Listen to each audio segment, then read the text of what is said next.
afternoon to all brothers and sisters in the Dhamma. Today is Sunday, 1st September 2024. So we'll be continuing from our Heart Sutra book, second edition. We are at page 62, lesson 10. So as usual, we will compose our mind, develop the Saddha, Virya, then mindfully we shall chant the pre-puja.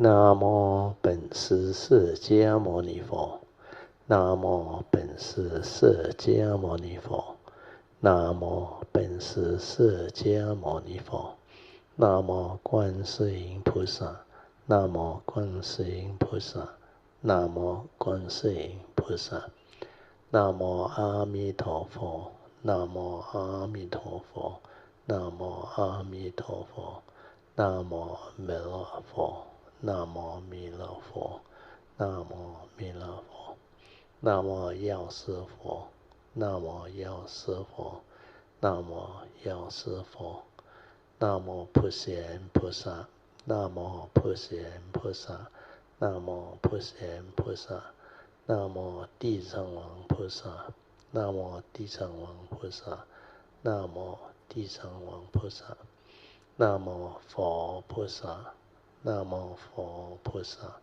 Namo 佛菩萨 Arahang Sama Sambuddho Bhagava Buddhang Bhagavantang Abhivademi Swakato Bhagavata Dhammo Dhammang Namasami Supatipanno Bhagavato Sāvaka Sangho Sanghang Namami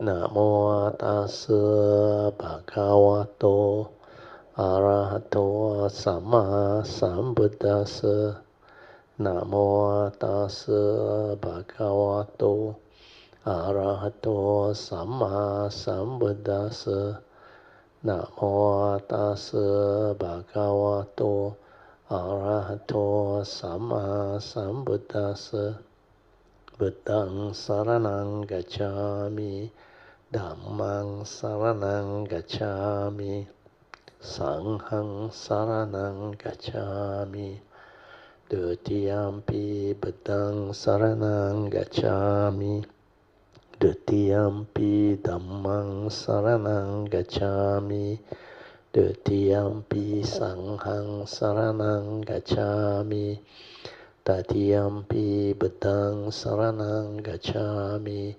Tatiyampi Dhammang Saranang Gacchami Tatiyampi Sanghang Saranang Gacchami Panatipata Veramani Sikkhapadang Samadhiyami Adinadana Veramani Sikkhapadang Samadhiyami Kamesu Miccācara Veramani Sikkhapadang Samadhiyami Musavada Veramani Sikkhapadang Samadhiyami Surameraya Majapamadatana Veramani Sikkhapadang Samadhiyami Sadhu Sadhu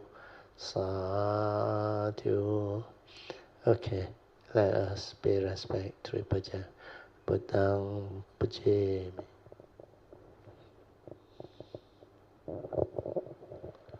Dhammang Pujami Sanghang Pujami. Okay, invocation to the Devas. In this universe, in the entirety, let the deities or Devas come here. Let them hear the good teachings of the King of Sages, which gives heaven and release Nibbana. This is the time to listen to the teaching. This is the time to listen to the teaching. This is the time to listen to the teaching. Samanta Chakawalesu Atra Gachantu Devata Saddamang Munirajasa Sunantu Sakemokadang Dhamma Samanan Kalo Ayang Badanta Dhamma Samanan Kalo Ayang Badanta Dhamma Samanan Kalo Ayang Badanta Namo Tassa Bhagavato Arahato Samma Sambuddhassa Namo Tassa Bhagavato Arahato Samma Sambuddhassa Namo Tassa Bhagavato Arahato Samma Sambuddhassa Iti peso bhagava arahang samma sambuddho Vijacarana sampanno sugato lokavido Anuttaro purisa dhammasarti Satta deva manusanang Buddho Bhagavati Suwakato Bhagavata Dhammo Sanditiko Akaliko Ehipaseko Opanayiko Pachyatang Veditabo Vinohiti Supatipano Bhagavato Sāvaka Sangho Ujupatipano Bhagavato Sāvaka Sangho Nyayapatipano Bhagavato Sāvaka Sangho Samicipatipano Bhagavato Sāvaka Sangho Yadidang Chattari Purisa Yukani Atta Purisa Pugala Esa Bhagavato Sāvaka Sangho Ahuneyo Pahuneyo Dakkeneyo Anjali Karaneyo Anuttarang Punyang Ketang Lokasati Sadhu Sadhu Sadhu. Okay, you can be seated. Then we shall continue from where we stopped, page 62. But before that, we move backward a bit to part 3, meditation. Although we have finished 3.1, but I like to go through again as a review. Also, we just came back from our annual retreat, which was a very fruitful and very beautiful retreat. That last 8-day retreat was really very conducive and very beautiful, because many Kayamita actually benefited. They developed the good understanding and good progress. So if you are not gone to the retreat, if you have followed online, the Zoom, you will also understand. But don't worry, they are all recorded, and you can slowly wait for Jin Hao and Sui, they all to actually sort out the details before they put it on the website. Or already in the website, yeah. But if you want the short video, it may take a while. That one, I think they need volunteer to help them to come out with the title and listening, so that they can extract all the very good short video for sharing. Okay, that's about all for the introduction. Now we'll go back to page 62, part 3, meditation. So the first thing that we have to understand about meditation is, do not just believe anything that has been told to you. You have to investigate into them, develop the understanding. So 3.1, I mentioned, do not just believe what has been spoken, but instead investigate into all of the Dhamma or truth, even as advised by the Buddha, via constant reflection, contemplation, and inquiry into the Dhamma to fully understand the three turnings of the Four Noble Truths as taught by the Buddha. So this constant reflection, contemplation, and inquiry is actually the second turning. Once you have developed the three types of corresponding wisdom born of the three turning, then you will understand how to free your mind, and later share your understanding with others, so that you too can be a true blessing to many. Then the other part that you have to have good understanding is, in the meditation, see how thought arises and understand clearly what thought is all about. So here I have summarized to you, because when I was in the meditative state, I saw thought is really respond to memory. Without memory, you cannot create thought. That's why I say, as thought is respond to memory, so memory is definitely thought-based and is of the past. Hence, when you cultivate based on memory, which is thought and knowledge-based, you cannot possibly realize a state of enlightenment that is beyond thought and beyond time. As defined by the Buddha, what is the Dhamma, the characteristics of Dhamma? This Dhamma is not only Sanditiko, it's Akaliko, beyond thought, beyond time. So because of that, your instrument must not be thought, because that instrument limits you. Then, with knowledge which is not wisdom, you tend to be rigid in your views, and you tend to use words, interpret them according to your views and opinions. You will also have the tendency to argue with people and perceive things as right and wrong. So this is the danger of using thought.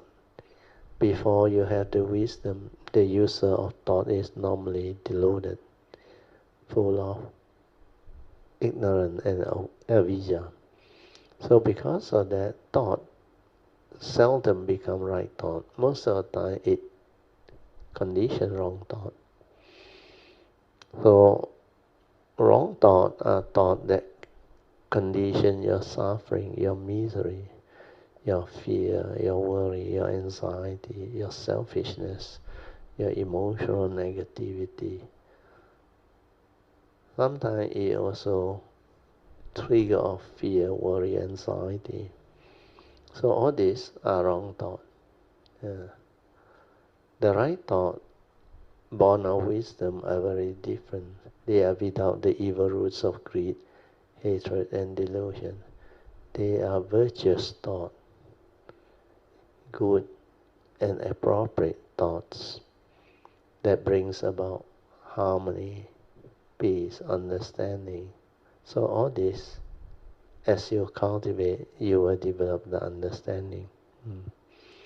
Then the most important thing that you must cultivate to develop the purification of mind is the four right effort within the Noble Eightfold Path.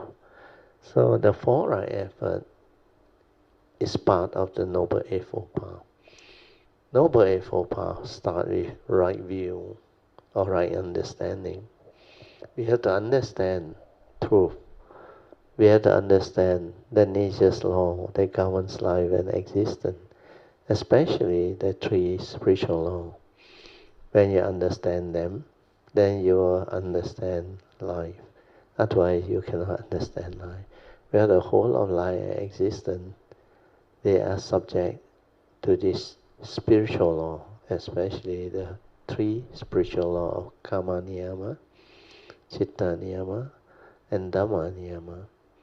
The other two are scientific law, Utu Niyama, which is the physical order of nature, and Bija Niyama, the biological order of nature. That one also important, but they are more for scientists and those trying to do research, R&D on technological things, scientific things, to understand the scientific law that governs life and existence. That's why the scientists, when they have a good grasp of this, they progress very fast. Civilization becomes very different. That breakthrough enable them to develop great progress in our civilization, especially in the last 4 decades. We progress so fast that when we look back, even our recorded historical civilization, our latest civilization, the recorded one is only about 5,000 years. So over these 5,000 years, we were still very backward. Not much progress until the recent century, the year 2000. So even the year 2000 is only the last 40 years or 4 decades that we truly develop clear understanding of the scientific law that governs life and existence. That's why we progress.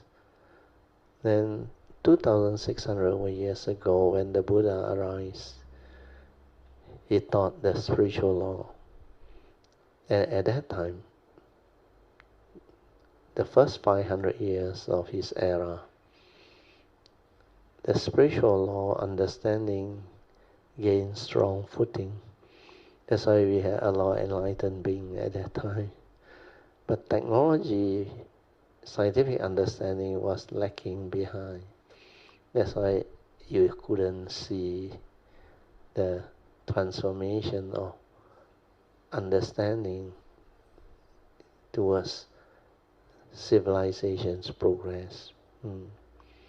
But nevertheless, like every civilization, after the founder no more, if people don't have a system to continue to sustain its understanding, then it will deteriorate. Our scientific progress or advancement over the 4,000-5,000 years, I think they have evolved and become very good. And because of that, their system of sharing of knowledge and passing down of this, and the encouragement of scientists and these great thinkers or mathematicians to develop what they call new understanding actually came about. That's why science and technology, they advance very fast over the last maybe 4 or 5 decades. Whereas the spiritual understanding is so different. At that time, so few people developed the understanding, and because of civilization, our transport, our ability to actually develop all this understanding through recorded writings, technological advancement, instrument was not there.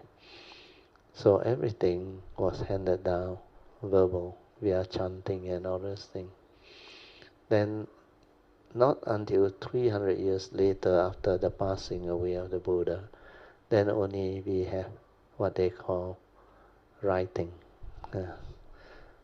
So all these are the reason why the spiritual understanding cannot carry forward so far. But hopefully, after civilization's progress, more and more people will relook at the importance of spiritual understanding. Then that will evolve into a new consciousness movement that can bring about equally fast progress within the spiritual field. Then our civilization will become very different. Okay, we go back to the notes.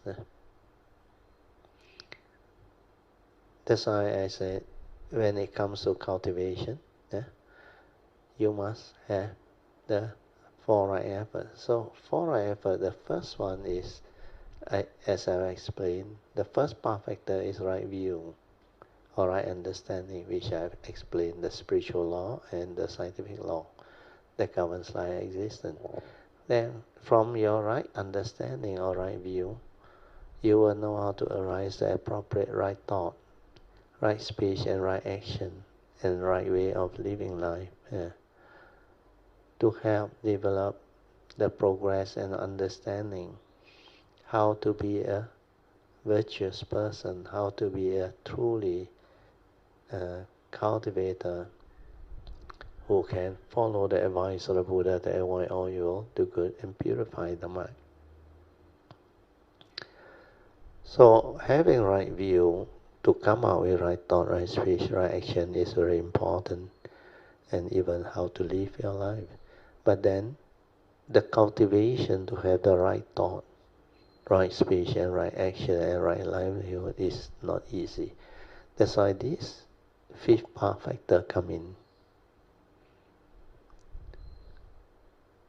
You will have what we call the four right effort to help develop the cultivation. So to have right thought, we need to arise the first right effort to abandon all the unwholesome action, speech and thought process that has arisen. So when you are aware, mindful, you can see them. Then you must understand what constitutes evil, wrong action, wrong thought and wrong speech. So through this, the four right effort become important. And the first right effort the Buddha has recommended. When you have the awareness to be aware that the wrong thought or wrong speech and wrong action has arisen, you need to abandon them. And there are 5 ways to abandon them, which we have gone through during the retreat. First way and second way is thought-based. The first way is to think of the direct opposite wholesome thought. Like when you have greedy thought, selfish thought, a lot of craving, a lot of lust, then you arise the opposite wholesome thought, which is contentment, non-greed, non-selfishness, like generosity, kindness and all those things. Then the other thing is when there is the evil root of hatred, anger, jealousy within. These are wrong thoughts with the evil roots of ill will. And to think of the direct opposite thought, you have to actually reverse it. Means think of thought that give rise to loving kindness. Means love, mudita or rejoicing with the goodness of others, with the wholesome behavior of others. So all these are very useful. These are still thought-based, but nevertheless, as a start, you develop more and more wholesome thought to counter your wrong thought. Then the second way is to reflect and contemplate the danger of allowing this thought to remain in your mind state. Where they are thoughts with evil root, we call them wrong thought. They will make you evil, bring about your karmic negativity. All this, when you contemplate and reflect and see the danger, then you determine to abandon them through whatever means you have. But the best way is the third way, which the Buddha taught. He said, you just maintain awareness and stay with the emotion. It can be anger, or selfishness, or greed, or even lust, or fear, or worry, anxiety. You stay with it. Then find out what happened. Then you realize they are not intrinsic within our nature. So what happens is, you don't fit it with any more wrong view and wrong thought. That emotion that need the support of this wrong thought energy, they slowly dissipate and cease to be. So when you experience that cessation of that emotion, then you realize your heart there, it is cool, tranquil, and still. Means the original state of awareness or true mind, they return. Your true mind before the stirring, before the emotion, they actually return. Then you realize you don't have to do anything. It will cease. And that understanding is very important, very profound. That realization will allow you to develop the understanding that all this anger, hatred, fear, worry, anxiety, sorrow and lamentation, the wrong thoughts, they are not you. That's why they are dependent originating, condition arising, causal phenomena. If you don't have wrong view, they cannot arise. So, through this understanding, you develop wisdom. Then you tell yourself, if that is the case, how can I develop the wisdom to straighten my view so that in future, when I perceive through my senses, I will not stir my thought, I will not react and create all this wrong thought within me. That's why the second right effort is very important. Once you have that wisdom, then you can come up with a second right effort to prevent the arising of the yet to a reason unwholesome action, speech and thought. This need constant heedfulness or mindfulness and the initial wisdom. So the initial wisdom comes from the constant contemplation, reflection, and inquiry into the truth that the Buddha has taught us, like the 5 daily contemplation. They can actually give rise to a lot of initial wisdom. Then when you do the third way, you will also understand that all these wrong thoughts, they are dependent originating, condition arising due to your reaction to sense experience. So all this will allow you to understand that they are not intrinsic within your nature. Means due to your wrong view, wrong understanding, it conditions them to arise. And when they arise, you don't fight it, you don't suppress it, you don't try to control it. It's not you. You just allow it to arise and cease or pass away. So you stay with your true mind. Then you will understand all this. Then more important is, all this initial wisdom born of the first turning, second turning, will help you. Second turning is after you reflect and contemplate, then you start to stabilize all this understanding. Why the Buddha said, Take for example the first noble truth, the 8 realities. He said, this noble truth of dukkha with its 8 reality under the second turning is to be understood. It means you have to develop understanding of them. Why did the Buddha say birth, old age, sickness and death is suffering? Separation from loved ones or prized possession is suffering. When you are with people whom you don't like, it's suffering.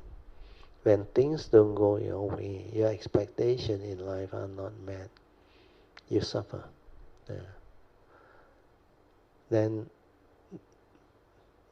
the last one, he said, in short, it's due to your sakayaditi or self-delusion that condition you to grasp at your 5 aggregates of form and mind, the 2 aspects. That is self-conditioned suffering. That's why I say the upadana khandas is dukkha.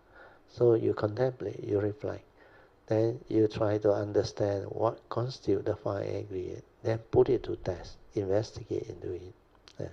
Then when the understanding comes, it will stay with you at your heart there. Because your awareness will be able to develop the understanding. Then it's connected to your 5 aggregate of form and mind. So whenever you come into contact with sense data, to trigger of the respective sense law consciousness at the moment of contact, you will have the wisdom, yoniso manasikara, the initial wisdom to prompt you. Then once it prompts you, you will not stir your mind, you will not react. That's how you can prevent the arising of yet to arise unwholesome thought, speech and action. So this one needs heedfulness, mindfulness, to develop the contemplative wisdom born of the second turning. Then the third right effort is more useful. After you have developed the first 2, then the third one, the third right effort is to arise the right effort to cultivate the appropriate right thought, right speech, right action that are still not in you regularly. Means constantly contemplate what constitutes right view, understand them, then what constitutes right thought. Yeah. Now after what I have taught you, you know what is wrong thought. But do you know what is right thought? Yeah. All of your thought that is free of the evil roots of greed, hatred and delusion is right thought. Like thought of gratitude, contentment, generosity, gentleness, kindness, goodness of heart. All these are virtuous thought, right thought. Then humility, simplicity, no evil root. Then even respect and also what they call gratitude. They are all right thought. Contentment is also right thought, no evil roots. So you develop more and more of this, then you will be able to arise all this right thought. Then the fourth one, the last one is, the fourth right effort is to continuously arise the right effort to refine upon all the wholesome thought, like your generosity, your sincerity, your gratitude, your what they call respect and all those things. All this wholesomeness that you have developed or right thought, you can refine upon them. All those that is already in you, you continue to refine upon them until they become perfected. As again, just to maintain the right thought, right speech and right action, or all your wholesome action as stated in most texts. So this one, the only difference is the Buddha cannot be at that time asking you to just maintain. You must go beyond maintenance. Okay? So this one already covered. We go to the next chapter. Okay, lesson 11 of the Heart Sutra class. This one is held at Wu Ping Ching Sir, 29 April 2012, which is 12 plus years ago. So, first section, part 1, is recapitulation and emphasis on the previous lesson. So, we discussed this, which is very important. The title is True Suchness, or in Mandarin is called Ru Ru Pu Tong. Ru is suchness. Our true mind or essence of mind is always there.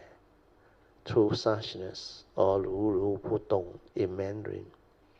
This is the reason why you cannot practice mindfulness or sati, and you cannot try to be mindful.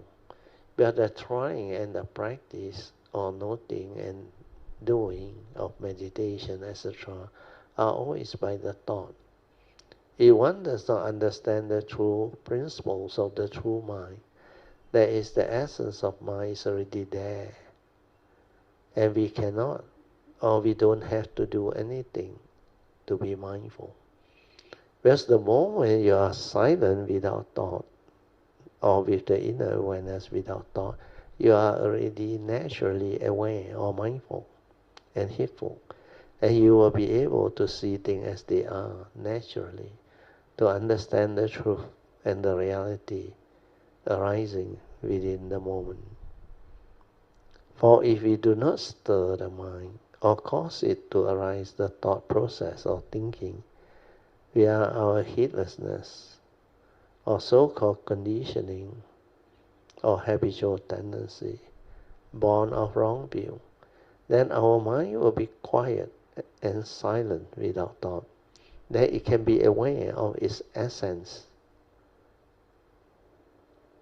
Then it can be aware of this essence of mind, which is your true mind, which is the natural state of silent inner awareness before the knowing.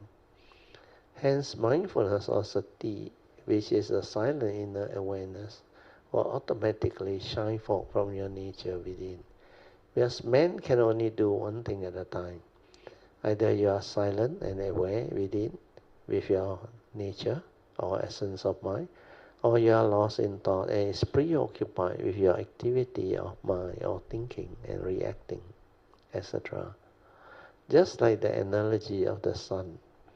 The sun is always there and its ray ever shining. But when the clouds are there, its ray cannot shine through.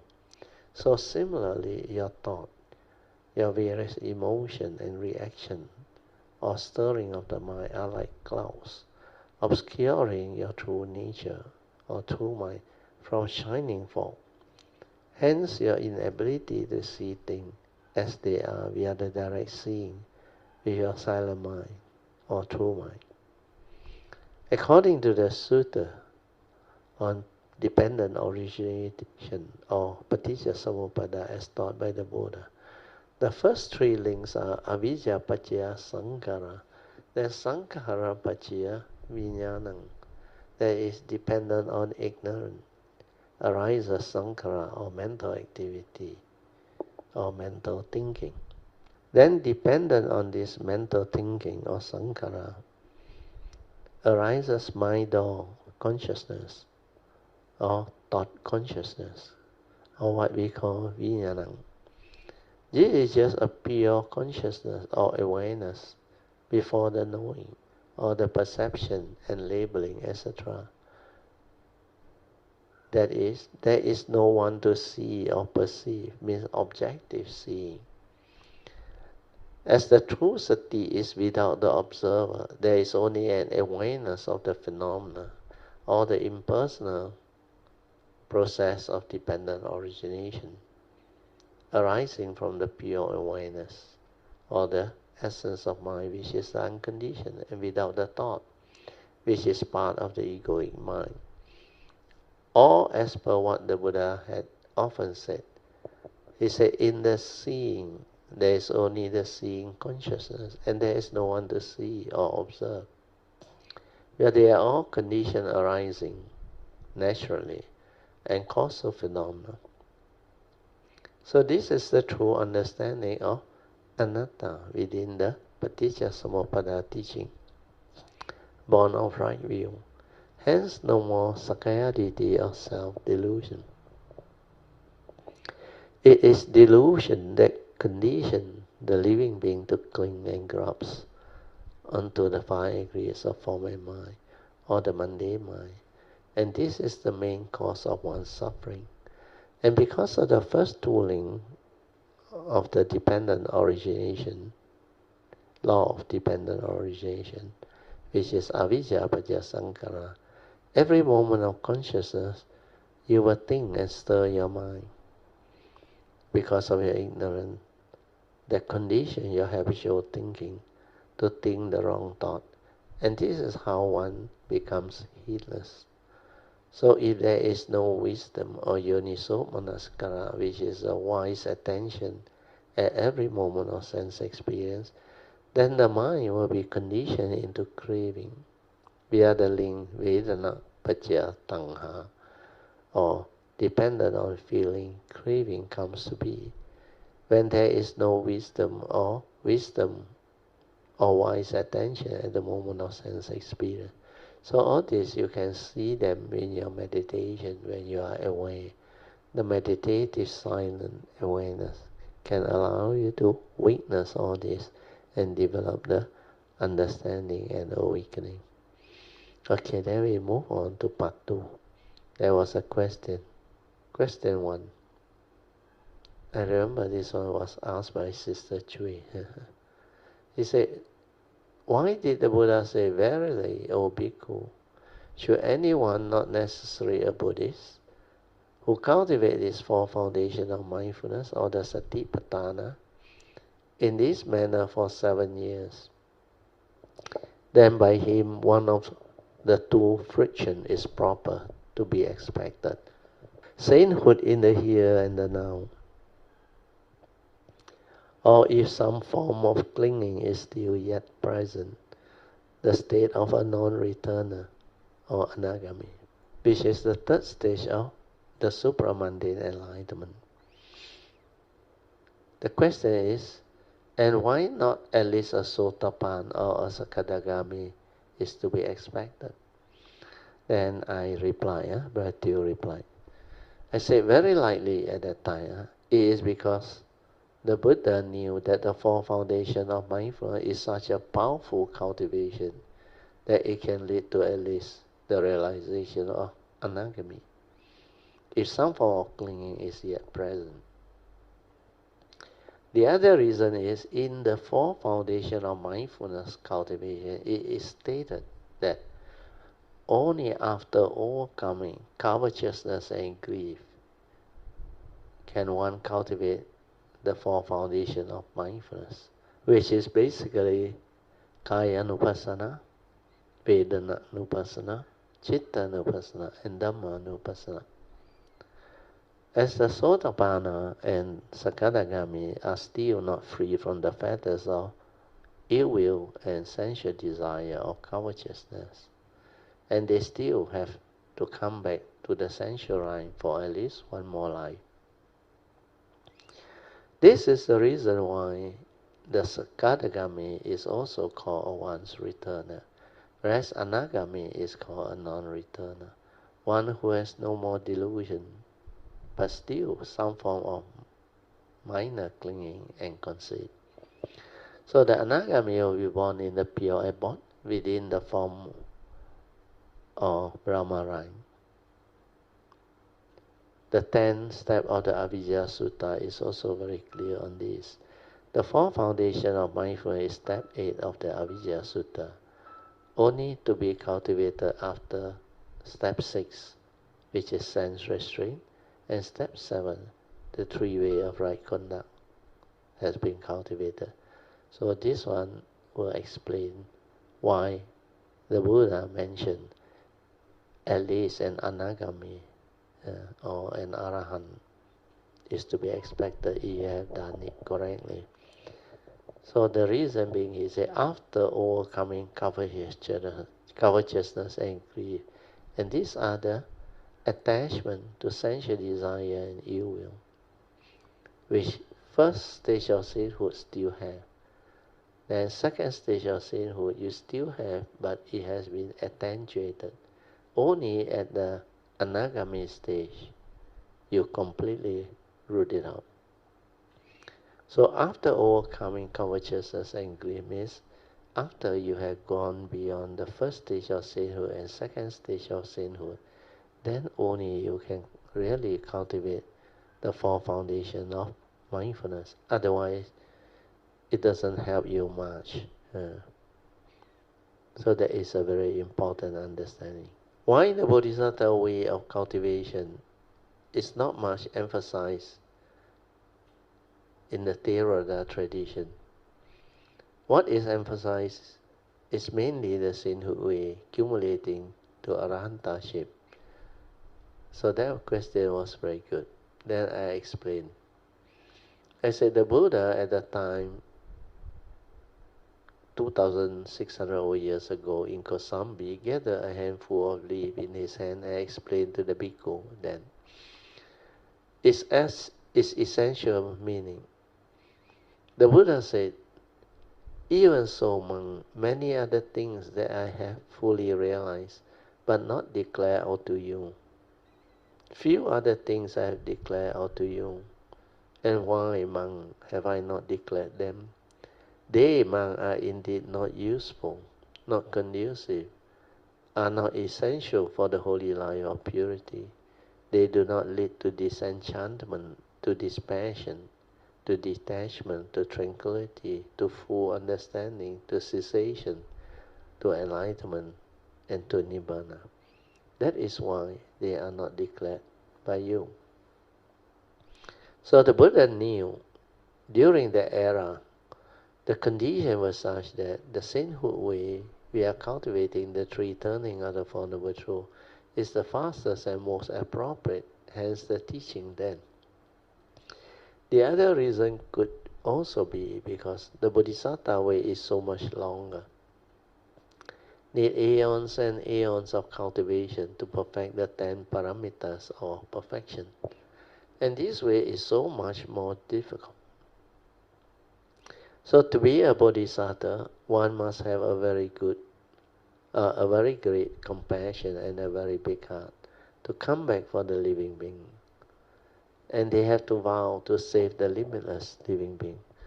The supramundane mind, via this great compassion and vow of theirs, must arise to cause them to come back again as bodhisattva, to cultivate the perfection. Otherwise, after arahantship, the form and mind will cease upon parinibbana, and there will be no more rebirth. The other reason also, as explained by the Buddha under the Lotus Sutra teaching, which we have gone through. 妙法莲华经. The Buddha said,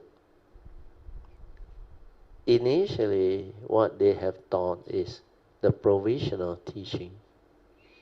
The provisional teaching is the sainthood ways teaching, so that you can have more and more beings that can develop the initial enlightenment of the sainthood way.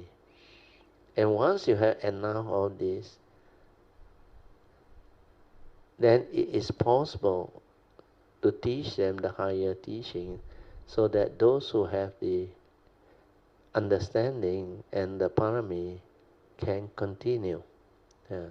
So the provisional teaching, as stated in the Lotus Sutra, is to create the condition for living beings to be interested in this teaching, then develop the initial wisdom to understand them.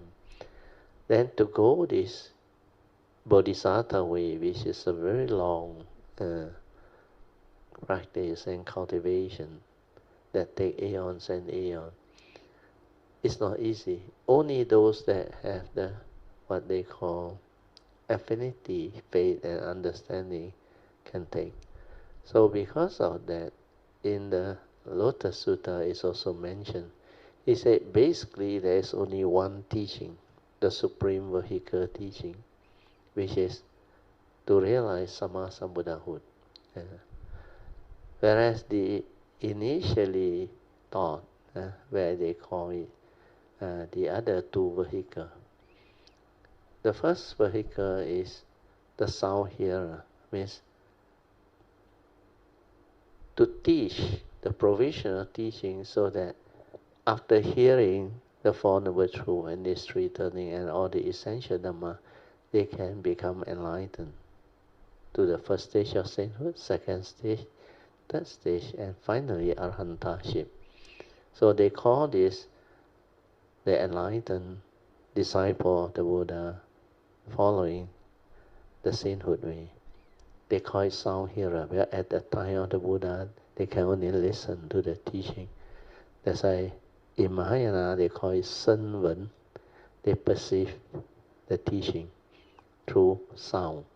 That's why sound hearers.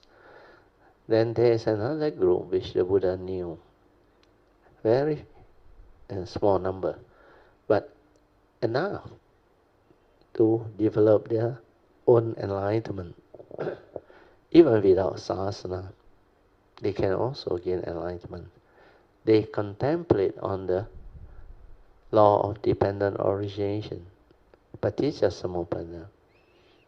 They don't have to reflect on the Four Noble Truths. And because of that, they are called conditioned enlightened one. Then the conditioned enlightened one, they are called Pacceka Buddhas. When there is sasana, they also can awaken to it, where they contemplate the dwelling, paticca samuppada.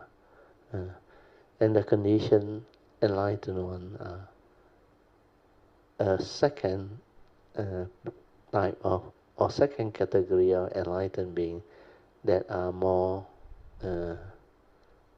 wiser than the first category of sound hearer, where these are special beings that have the parami to actually look at nature, contemplate on what happened in nature, then they discover the law of paticca samuppada or dependent origination on their own. Then after that, when these two vehicles already enough of the awakened being, then the final supreme teaching will be taught to them. So that is also the other reason there. Okay, we go back to the sharing. Okay, question 3. Can you elaborate on the second aspect of the five aggregate of form and mind? This one is very important. So I explain again. I said, the first aspect of the five aggregate of form and mind is to understand it that as a human being, for our case, is the human being itself.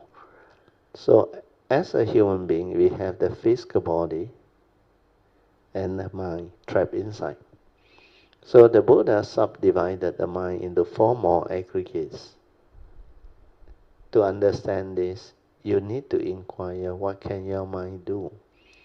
So our mind can feel, can perceive, can arise mental activity, mental states, or sankhara, or whatever your mind can do, the content of consciousness, including feeling and perception. And finally is, our mind can become conscious. That's why consciousness is the 4th aggregate.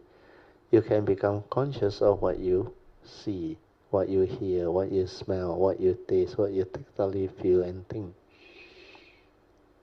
So all these are the 4 aggregates that mind can arise. Then since the mind is the knowing element, and anything that the mind knows is the form in the mind. Hence, you also have the 5 mental aggregates of form and mind within every moment of sense experience or sense door consciousness. And this is the second aspect of the 5 aggregates of form and mind. And the external form enters the mind via your perception aggregate or sanya aggregate. Like the external form of the Buddha image. How does this external form enters the mind? Via your seeing consciousness and your mental perception via memory. This second aspect, which is the five aggregate of form and mind that arise and pass away with every moment of sense of consciousness, is the more important one that the Buddha talks about under the law of paticca samuppada, or dependent origination or dwelling. So this one is basically your thought, like I explained earlier on. Initially, we are this awareness nature within, spacious awareness without a center. Then for us to come to this existential world to live life, we have the senses. So for our senses to perceive, we need to arise the focus attention on something.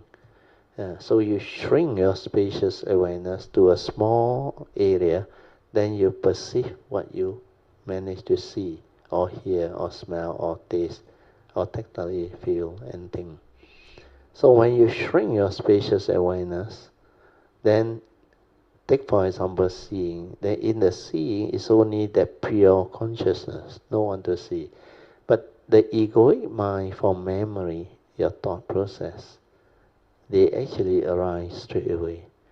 Then they input your content of consciousness, which is based on your views, opinion, conditioning, belief system, your whatever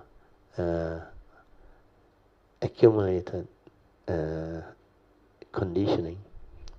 Sometimes it's from your education, your belief system, your culture, your whatever learning from any form or media. So this is the one that will influence your thought process. So the content of consciousness that go in will have what we call moral and immoral. The moral causation inside there, that's how it triggers karmic. So the egoic mind within the limited consciousness is your thought, and that one is definitely limited, because you are only aware or conscious of what is going on within the thought process, within that small space. You are no longer the spacious awareness that can see the totality and observe the movement. So what happens is when you shrink your spacious awareness and input the content, you created the thought which limits you. And you live according to that. That's why acting according to memory is not acting at all. Because the accumulated memory are all your phobia, your fear, your insecurity, your views, opinion, conditioning, belief system, and all of the tradition that you hold on to. So this is the reason why thought-based approach to meditation cannot develop the wisdom. Where you look at thought not only is limited, thought also through words, through concept, through ideology, they actually divides humanity. Then through this division there will be argument, conflict, leading to war, misunderstanding, conflict, etc. So that is the aspect that we have to develop as understanding. Then the text mostly explain the paticca samuppada or dwelling using the first aspect of the five aggregates of form and mind, with the dwelling occurring only once over 3 lifespan. And this type of paticca samuppada is of not much use. It explained that dependent on the first link of ignorance or avijja, it conditions karmic volition or sankhara activity. Then the karmic volition condition rebirth consciousness, means the last thought moment of vijnana, So this rebirth consciousness, which is Vijnana, they say is the third link. Then dependent on the rebirth consciousness, the form and mind or human being comes to be. So that what they call rebirth consciousness condition birth into the next life. Then dependent on this human being, the six sense bases or salayatana comes to be. To them, this is the only possible and logical way to explain it. Whereas the actual paticca or dwelling, using the second aspect, can only be explained if one understands how our mind functions and operates as taught by the Buddha. According to the Buddha, the law of dependent origination occurs within every moment of our sense law consciousness. That is dependent on ignorance, not understanding the truth and wanting to know it conditions mental volition or activity, mental perception and thinking, etc. Then dependent on thinking and mental volition, it creates mental contact that triggers of mental consciousness or thought consciousness instead of rebirth consciousness. Because mind is also an organ. Then dependent on mental or thought consciousness, the content of consciousness will follow to arise the five mental aggregates of form and mind, the second aspect. Then dependent on this form and mind, there must be six sense bases, otherwise it cannot arise. Hence the flow of paticca as taught by the Buddha. This second aspect is seldom taught, but it is very difficult for most cultivators to have the understanding to share unless they themselves have realized the paticca happening within their own form and mind. So this part, just make a note. You need mindfulness. Then 2.4. Why is it that my mindfulness could only sustain for a while? And I find it very difficult to cultivate the daily mindfulness when I'm working. Then I reply, when you understand what sati or mindfulness is, then you will know how to train your mind to be heedful throughout the day, and daily mindfulness can then be developed and stabilized even while in the midst of life and working environment. When I was cultivating about 26 plus years ago, that was at that time 2012. By now it should be at 12, 38 years ago. I was also working as a civil engineer, and the place I worked according to my predecessor or to my boss was like a madhouse. I was the head of maintenance and technical department of the property office, a super skilled post with a staff strength of 800 plus. Responsible for the overall upkeep, maintenance and development of one main and two branch university campuses. This job comes with a lot of responsibility and work pressure. Yet I was able to develop the cultivation, and my daily mindfulness was not a problem. So it all depends on you. And if you are sincere and serious about life, then the cultivation will take off, and there will be no problem. You must know how to plan and organize your work well. Then you will be able to do so, like what I did. Within a period of 2 to 3 months, the whole madhouse department was transformed, and I was able to settle down to do my cultivation. And soon, I became quite free after I had managed to standardize a lot of the contract into annual contracts. Most of the essential routine maintenance work were resolved very easily. Because of this maintenance contract, I don't have to every now and then call tenders to get code and to get people to attend to it and pay them. That was the reason why, while working, I could still meditate daily. Off and on, can still go for meditation, retreat, and spiritual trip, etc. with my wife and my 2 children. At that time, they were only aged 4 and 6. I follow a very strict daily religious program, and meditate very often. I will meditate every morning when I woke up, before I start work at office too, then at lunch break, and whenever I have free time, and before I sleep, even during meetings. Then later on, when my daily mindfulness stabilized, I was able to meditate throughout the day and even into my sleeping moments, like I hardly sleep, and I was fully aware and awake most of the time. Then the next question is, difference between a forest monk and a city monk.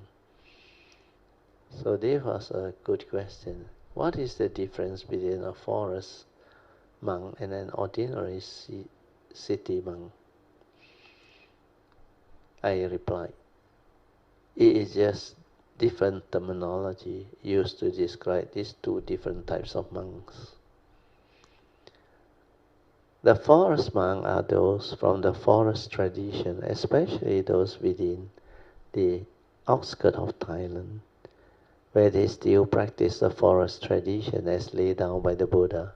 That is, they cultivate following the Vinaya and the Sutta, so as to be worthy of offering, etc. And also on a daily basis, they will go for Pindapata or alms round following the Buddha's tradition. However, the ordinary city monk, they stay in the city monastery or temple, do not usually go for Pindapata or alms round, and they are usually more scholarly. And since they tend to have more interaction with worldly people, their worldly duties are more, but they also cultivate following the Vinaya and the Sutta. It is a matter of preference or choice. It's up to the individual. Both types of monk can still cultivate the Buddha Dhamma, where they are ordained monk following the rules and teaching, means Dhamma Vinaya, as taught or as laid down by the Buddha. Okay, part 3, meditation. Okay. Email number 4, on the second turning. How to cultivate this second turning wisdom of Chintamaya Panya via inquiry, contemplation, and reflection on the truth as proclaimed by the Buddha. 3.1. First noble truth, second turning. The Buddha said this noble truth or dukkha is to be understood. So our inquiry should be, why did the Buddha say this? Then the answer, it is because the Buddha knew we need to inquire, reflect, and contemplate into the truth he had proclaimed, so that we can truly understand what this first noble truth of dukkha or suffering is. This inquiry can allow us to sincerely reflect, contemplate, and inquire deep into this first noble truth of dukkha to truly understand what dukkha is before we confront it, so that we can be wary of it. This will also enable us not to be caught in dukkha or suffering. We are not knowing that we are already suffering. Then the next inquiry is, how can I develop the understanding of what dukkha is? One can do it via the above reflection, contemplation, and inquiry into the 5 daily contemplation as recommended by the Buddha, with a very calm and composed mind, filled with saddha, virya, and sati, the first 3 of the 5 spiritual faculty, following what we have done during the Sutta class. For detail, please refer to the recorded sharing via website or web link as done by Brother Suyan. So this one, you can read it out yourself if you can go to the website. Then second noble truth. The Buddha said, this cause of the arising of dukkha, which is craving, is to be abandoned. So there are different emphases. First noble truth, second turning, the emphasis is on to be understood.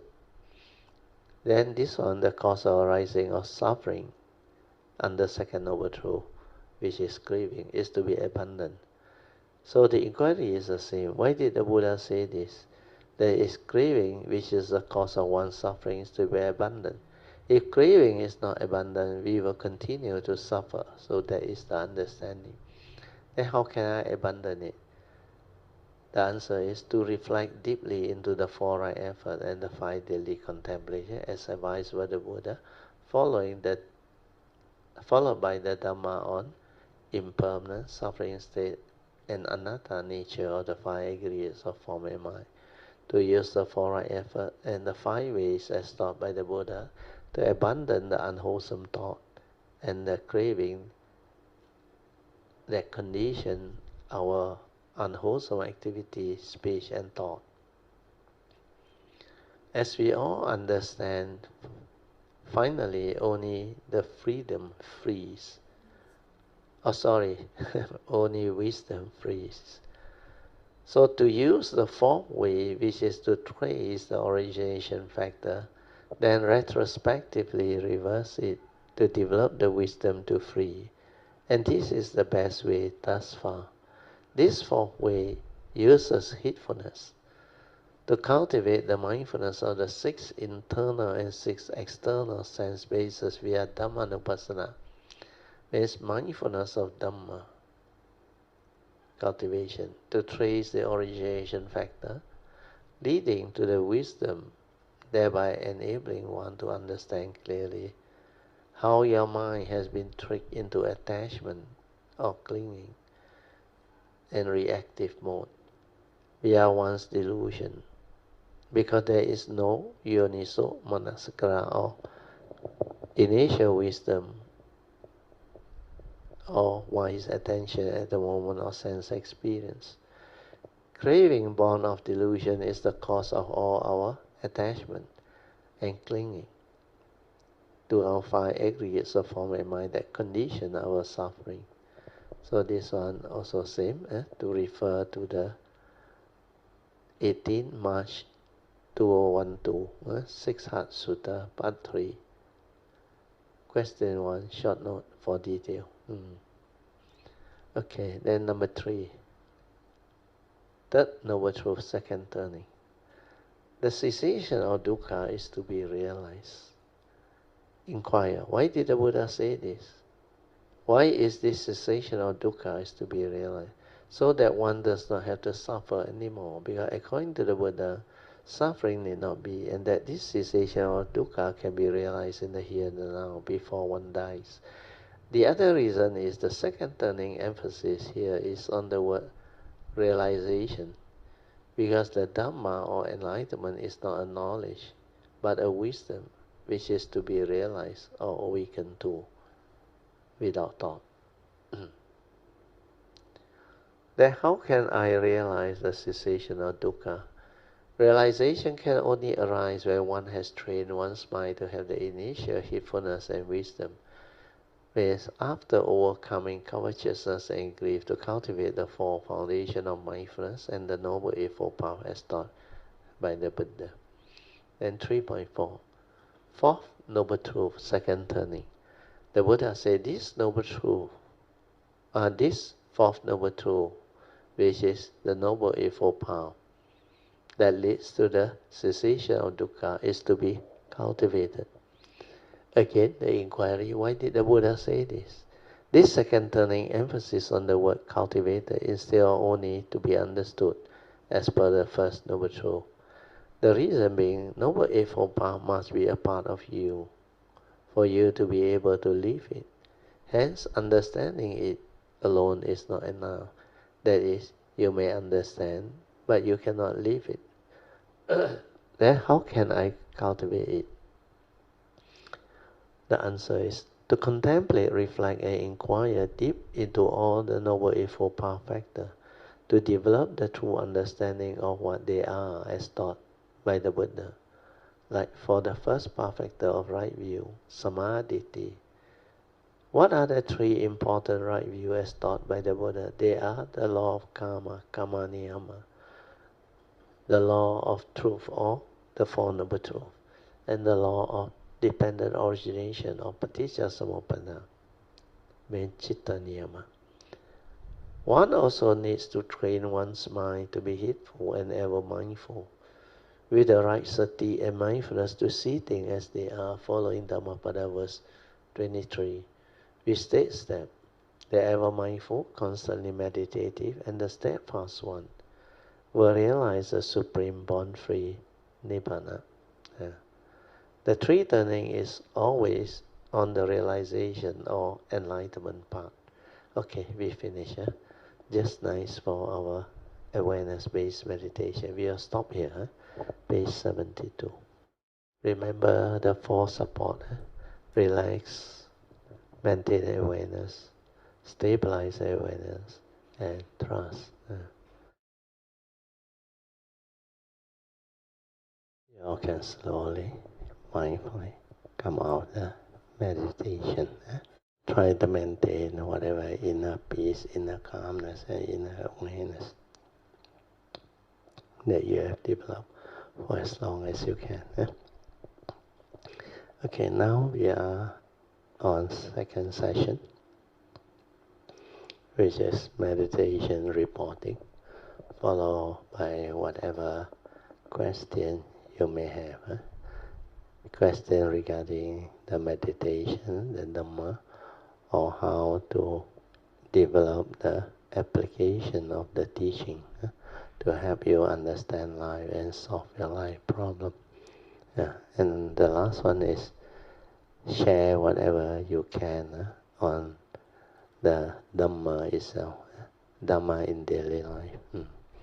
想回那个 retreat， 想就是好啊。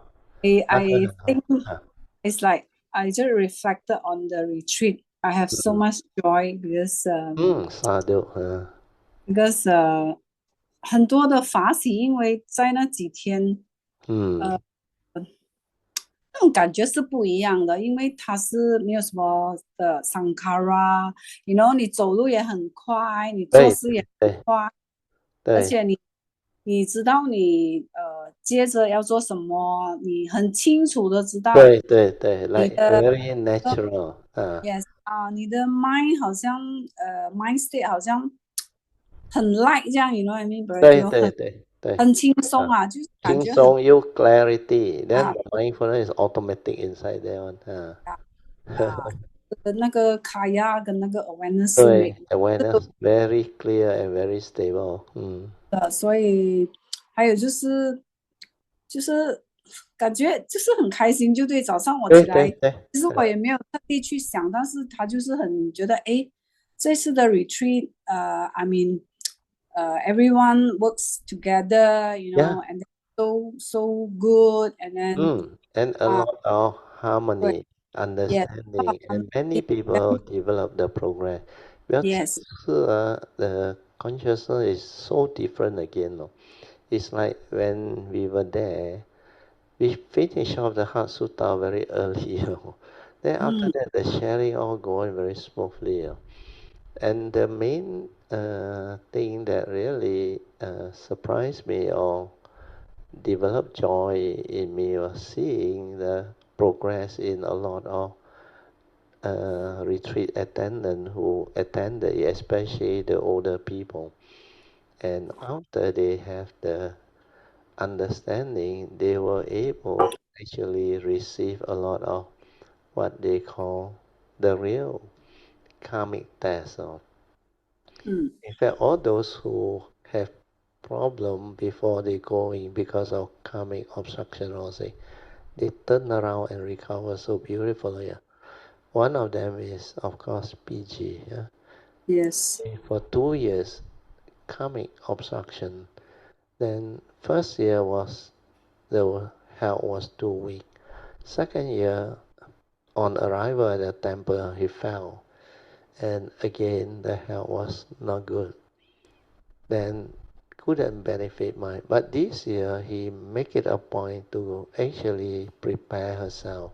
That's why her health improved. A few months before we had the retreat, he determined to adjust her health and develop it so that she can really have the ability to benefit from the retreat.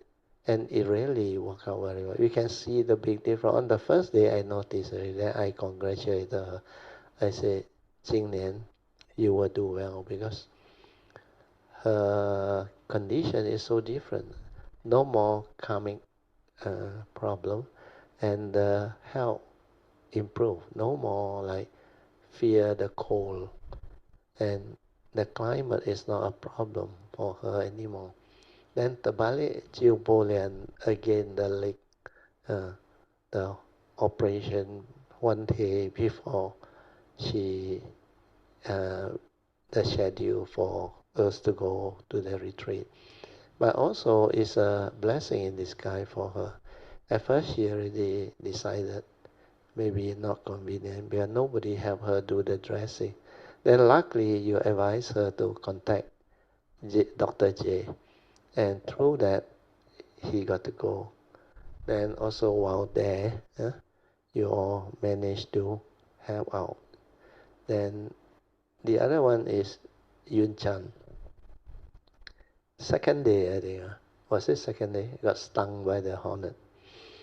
Then the first noble truth, reality actually hit.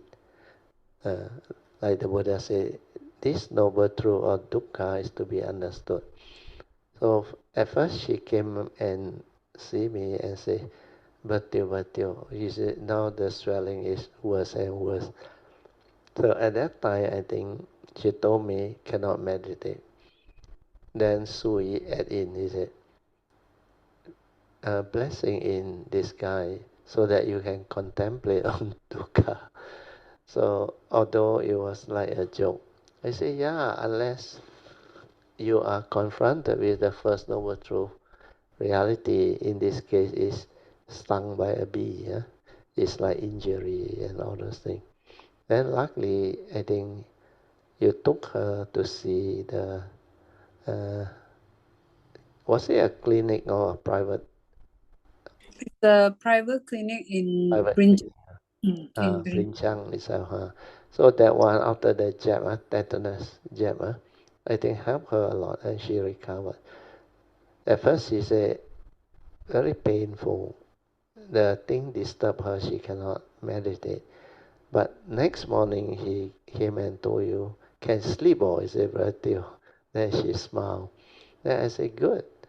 Then after that, I think he realized the top part also started to swell, then need to go hospital. But after the jab, he recovered. The next 1 or 2 days, she fully recovered. And she was back to her bubbly, normal condition. Then the last one was Dr. J. Janta. That one also really blessed. Because of the karmic thing that trigger of that thing stuck inside the esophagus there, almost at the stomach there, but cannot go down and yet cannot come out. So it seems it has been causing him a lot of what they call health problem for almost near to a year. I think end of last year it started. Then our retreat is end of August. So about 9 months like that. He got this burping problem and the food he cannot take. That's why the weight went down. Well, on that second night, I think, or second night, third day, at the supper there, he talked to me. He said, Bhatyo, thank you so much. Then I said, what happened? Then he told me the story. He tried the lying down meditation. Last time he did not try. After, I think, the Singapore Bing Fee asked him, so he also don't know how to answer him. But somehow, because of that, he tried, he lied down. Because in the early day, there is a thought that actually caused them to not do it in the meditation hall, because they have a feeling like it is not proper to do it because they scared, they snore and all those things. But then I think because of causes and condition and coming, well, the day I saw him there, he was not himself. No, normally he come and greet me and a lot of joy and talk a lot on, his usual self. They're very helpful. But this time around, the first 2 days and the first night, I saw him like miserable down there. But he has faith, he determined. Then he tried to follow. Yeah. But then off and on I saw him disappear, means I know not right already. Then I heard from Suyan earlier on also, and the brother Jingyap, he said the burping was bad and he lost weight. So I knew it was coming. Then I invoked power of merit based on his own wholesomeness, what he has helped me, my family, and also other Kayamitas and people whom he has helped. I say by the power of the whatever wholesomeness and parami that he has done for us all, may arise the causes and condition for him to recover to good health, and maybe has the condition to continue with the cultivation and develop benefits from this annual retreat. Then what happened was after he lied down, very funny, I asked him, are you relaxed? He said, yeah, very relaxed with you. Then he said, all of a sudden, at the stomach there, the abdomen there, the whole of it, front and back, until the lumbar there, the energy built up, very strong, it's like something happening, for no reason. Then it make him feel so bad, like want to throw, vomit. So he went to the WC there, I think. Then the forces pushed the whole thing out, and he vomited. Then after that he looked, hey, how come got a plastic inside there? Then as a doctor himself, he said, this defy medical possibility. Yeah, for the food to go down is easy. But if it's stuck in between for so long, cannot come out, create the burping and the food cannot go in, and he got like digestion problem. That's why he lost weight. And it cost him a lot of, I think, suffering. But he persevered. Then what happened was, he said, after the thing, he felt so good, like his problem no more, but still very weak. But then I saw him eat, wow, eat very well. Then later on, the next morning, after he had a good rest, wow, he become different again. I saw he started to clean up himself, put on the white thing for samanera, then become like active already, back to normal already. Then he told me, but I okay already. Then on the way back to Tapa, we saw him eat. Wow, I saw the old Dr. J come back already. That's why everybody was happy for him. And all these things not only clear, the new people, Singaporean that came, they also can understand quite fast. Despite the first time attending, I was even apprehensive to go so fast. But so far from the feedback, I can see they are paying attention and they nod their head. And a lot of things they find very useful. So all the sharing and the teaching not only trigger of understanding, their faith become very different with the example that we give and the Heart Sutra sharing a lot of things. Then it brings forth the causes and conditions for a lot of understanding to unfold. And when this Cindy share and Joey share, that was the beginning. Trigger of a lot of faith. Then after that, more and more Kayamita that progress. do the sharing, it actually gives rise to a lot of joy, confidence, faith, and understanding. Then later on, even on the bus, Sis Poh Lian also share what happened. So a lot of people create good affinity with the great beings, their nature and all those things. Then even like your own sharing, which was very good. Then later on, Pojeng add in. Then I think in between there were many even songs. Then later on, as more and more people share, they develop the understanding. I was happy because Casey first year doesn't understand much. Then the wife also very new, but this round different. Casey learned a lot of things and developed a lot of faith, and he did a lying down meditation and progressed a lot of the mind calm down, peaceful. Then the Michael Day from Singapore, so he tried. Then the mind become different. Then later on, I think there was another Gayami, Yun Chan. Yun Chan moved from the rising, falling to the heart. Then he experienced the calm, the peace. That's why confidence come back. And many of them can do it.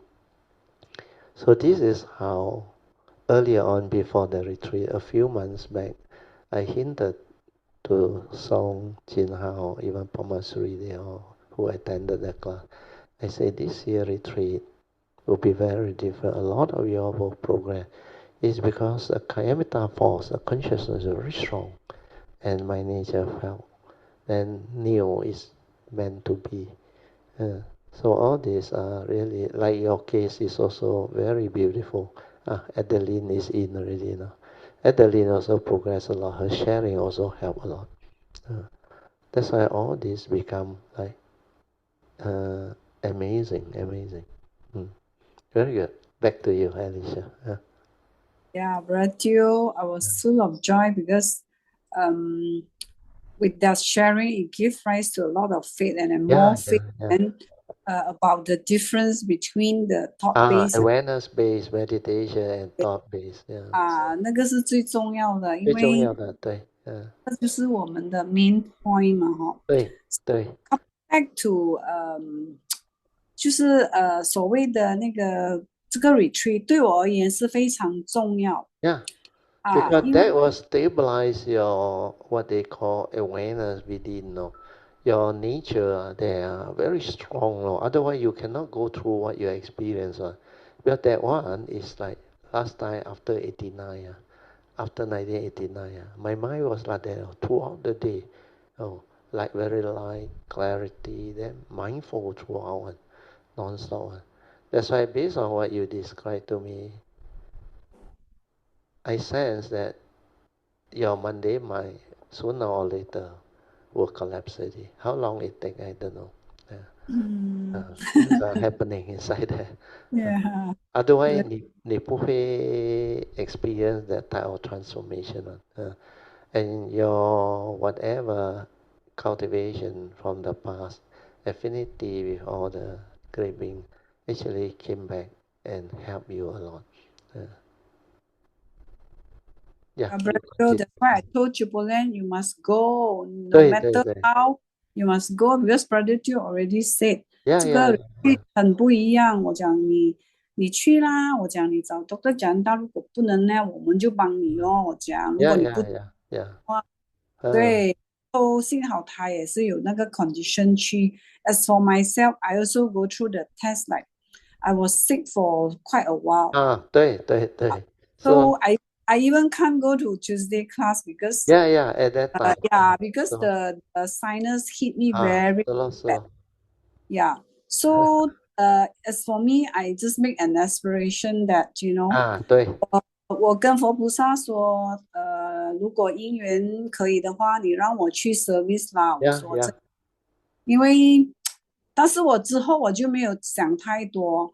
然后就是through一次 Sunday class 的 meditation， 我就进去很 deep 这样 then 当我出来 that one help you a lot.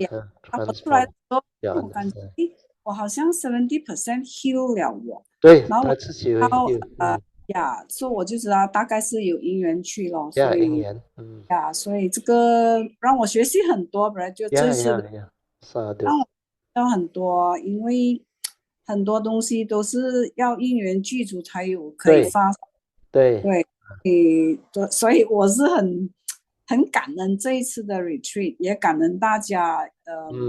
每一个人的 progress 就是怎样讲，就是对我而言，就是他 support 这个 Buddha Sasana 嘛，对，感到的很多的法喜，而且我也 make 那个 aspiration 说，希望佛菩萨guide我们大家所有的开发去 progress along the path so that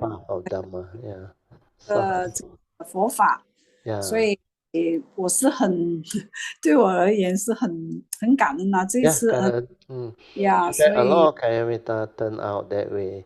Then 你看有一个 message 啊，就不练写的是吗 ？Adeline Brother Adeline also turns out very... Brother Adeline turned out so beautiful, so loving.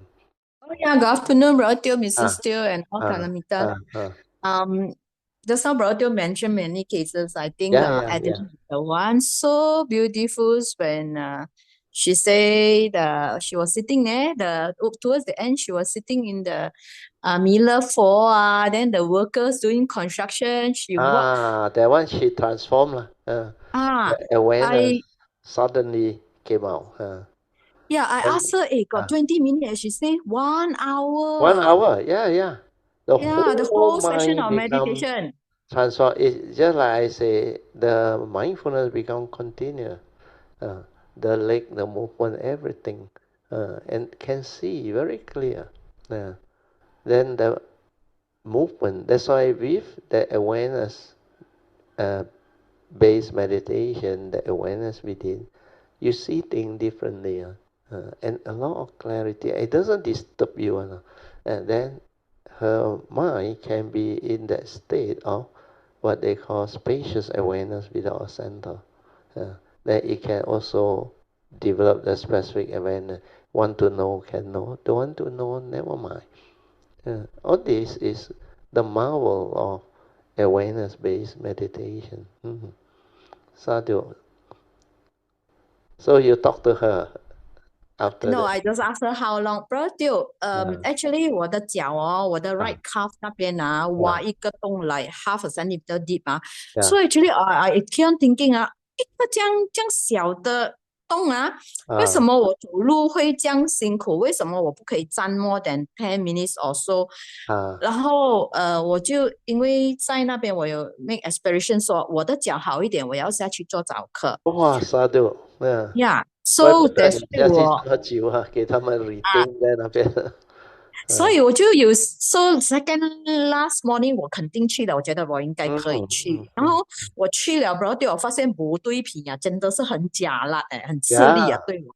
所以我就跟自己讲，明天偷懒不要去。But when 我坐在车里面看到那个 Cindy 跟谁的时候，我就坐下去，我忽然间胆起来，不可以，我好像 promise 了2个早上，我 better go to the 做早课。So then 我听到 somehow I later part I think I come back to KL 我慢慢 realize 到为什么我的脚那边一点点这样，为什么我走路会这样痛？ Then 我 suddenly 我就会想到，然后Adeline 不是讲咩 when she walk she know her whole leg where move there move here move 她的 muscle 对。So that means actually I walk I move even my calf, even the flesh so thick that place is also affected. That's why 我会辛苦。Definitely. Because when you are mindful, you can know your whole body. You can be aware. Yeah, actually when we walk 好像我这种没有 feel 就不觉得，好像 Adeline she say when she walk her whole leg where here move there move. Yeah. Everything the awareness pick up on. Like I said, ta, the whole movement. But your awareness is here. That's why it's not like what they teach you at the retreat last time. Intending to stand, intending to walk. Well, walking, pushing. That one is not the real. The real one is walk naturally, relax, and when the awareness and the kaya become one, the whole of the mindfulness of your whole kaya is so clear. It's like Alicia also went through. Then this Adeline also went through. It's like your whole of awareness make you feel like very light throughout the day, mindful. Then clarity, like you do things very easily, very fast. No thought, nothing. That's why sati transform the clarity and sensitivity and understanding. And this is what happens when you have sati. When it has stabilized, then it become a part of you. Then the way you perceive things, you want to know, you can know. You don't want to know, you don't need to know. Then also just now, Sister Alicia told you, advised you earlier on, that you have to pass the test, have the patience to chill for Puja, for causes and conditions, to recover from whatever coming obstruction or disease or sickness. Where your leg one, this is the second time coming obstruction. Last time is to Anandagiri, also you told me the same. Then I asked you to make aspiration. Then when you are there, you're able to overcome them. And you have done well. So, like Alicia said, she initially also got a lot of coming thing, make her like sinus or whatever, very weak. But then he make aspiration, chill for Puja, then he turn around. Then he had a very good meditative experience while at my house. Then she went in very deep, and she understand what that is. That's why when it come out, she become very different. Then the other thing also, Janta, with the faith and determination. You remember he once said, Sister Joey, he said, don't worry, he said, my mother don't want to come there. Even, he said, we go, he said, even crawl also, I will crawl there. Then the mother saw the message because Joey is sent to the mother. Then the mother changed her mind. Then he said, okay, after medical checkup, I go out with you. So that's how it happened. And all this is like meant to be. So this retreat, it not only trigger of a lot of example of how all these coming things can be overcome. And when you have the faith, the determination, the sincerity, and the perseverance, the Dhamma will manifest. Then you all will benefit from it because it really helps, and it can actually bring forth the causes and conditions to enable you all who have to go through this process of the coming thing to see it for yourself, then receive the benefit and progress from it. And this is something that can help a lot of Kayamita to develop further faith. That's why all this sharing and all this witnessing are very important. Very good, Jubilant. 还有什么吗？ Bro Teo, actually the first 1-2 days in Cameron Highland 我可以 feel 到那个地方很 tranquil.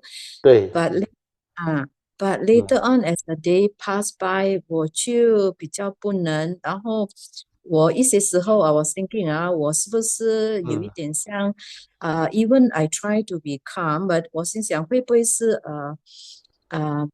什么不是 awareness meditation， 有一点像 thought Yeah lah, because 你 try when meditation the thought is there, the thought want to be tranquil, peaceful. Yes. Actually, the nature already very still there. You only need to silent, relax. 什么都不要想 then the true mind arrive, 你就是可以感觉到那个境界了 the tranquility, the stillness. That is your true mind. So brother 我就不能了，我不能静下来，我的 mind 是很 monkey 的。So after that day 就 being kept by 那个 Bodhisattva 的时候和 My trail 的 then 时 it 候， transform you, isn't it? 我现在发现到，因为我回来之后，我有 meditate 一short while only。说刚才我听你的课哦，我都是闭眼睛的， Wow, very 我 good. 就是闭 So 眼睛。 stay at the heart. 我发现到有一点不一样，brother, I also don't know how to describe. Definitely Even 在那 because 边 brother, 在那边每一次，啊 every time brother you say you already standard 每一次 after meditation you say slowly, gradually, maintain the come awareness. out. brother, 我每次心想阿爸啦，我一开眼睛什么都 very active immediate 了。So 刚才 Without 就 brother 讲 mindfulness, all the instruction like no meaning one. Then I so 刚才 say you all brother can say slowly, mindfully come out of the meditation. so Whatever inner peace, inner calmness, inner awareness that you have developed, try to maintain it for as long as you can. But you don't have all those things. That's why you listen from a conscious hearing. You cannot get what I mean on. That's why you must go through. And the two great beings, I think, that retain you there, Samantra, Bara, Puja, and Maitreya, I think they help you a lot. Manjusri brother, Manjusri. Ya lah, Manjusri lah. Samantra Badra is Manjusri. So 我刚 Oh, 才Manjusri. Sorry. Wensu. Sorry.